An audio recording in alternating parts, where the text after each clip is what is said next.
নমস্কার বন্ধুরা, সবাই কেমন আছো? আশা করি সবাই খুব ভালো আছো। আজ আমি বানিয়েছি আলু পেঁপে কাঁচকলা দিয়ে রুই মাছের পাতলা ঝোল। খুব কম মশলা দিয়েই বানিয়েছি। প্রথমে আমি রুই মাছগুলো ধুয়ে নিয়েছি, লবণ হলুদ ভালো করে মিশিয়ে নেব। মাছগুলো আমার মাখানো হয়ে গেছে লবণ হলুদ। এখন আমি একটা কড়াই গরম করতে বসিয়েছি। ওদিকে কড়াইটা আমার গরম হয়ে গেছে, এখানে আমি তেল দিয়ে দেব। তেলটা আমার গরম হয়ে গেছে, একে একে মাছগুলো ভেজে নেব। মাছগুলো আমি বেশি কড়া করে ভাজবো না, হালকা লাল লাল করে ভেজে নেব। একদিকে আমার মাছগুলো ভাজা হয়ে গেছে, আর একদিকে উল্টে পাল্টে ভেজে নেব।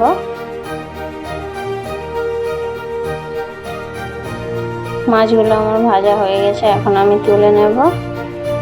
এখানে আমি নিয়ে নিয়েছি আলু পেঁপে কাঁচকলা পেঁয়াজ কুচি আর নিয়েছি আদা বাটা। এই তেলের মধ্যে আমি আলু আর পেঁপেটা ভেজে নেব, একটু লাল লাল করে ভেজে নেব।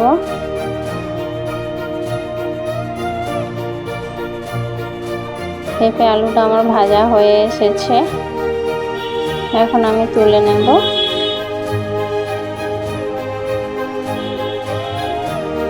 এই তেলের মধ্যে আমি দিয়ে দেব পেঁয়াজ কুচি। পেঁয়াজটা একটু হালকা লাল লাল করে ভেজে নেব। পেঁয়াজটা আমার ভাজা হয়ে গেছে, এখন আমি দিয়ে দেবো আদা বাটা। আদা বাটা দিয়ে ভালো করে একটু নেড়ে ছেড়ে নেব। এখন আমি এখানে গুঁড়ো মশলা নিয়েছি, হলুদ গুঁড়ো লঙ্কা গুঁড়ো জিরে গুঁড়ো ধনে গুঁড়ো দিয়ে অল্প জল দিয়ে ভালো করে মশলাটা কষাতে থাকবো।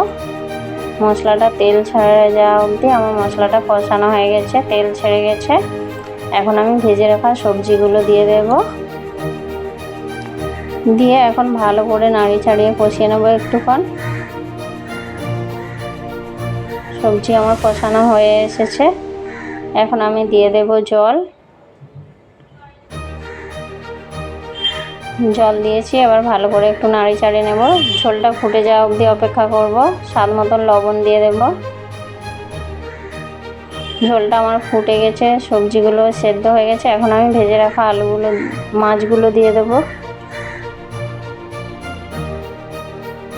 ঝোলটা আমি 2-3 মিনিট ফুটিয়ে নেব। রেসিপিটা কেমন হলো অবশ্যই কমেন্টে জানাবেন। যদি ভালো লেগে থাকে লাইক শেয়ার করে দেবেন, সাবস্ক্রাইব করতে ভুলবেন না। পাশে থাকা বেল আইকনটি ক্লিক করে দেবেন যাতে পরবর্তী ভিডিও সবার আগে আপনার কাছে পৌঁছতে পারে। ধন্যবাদ।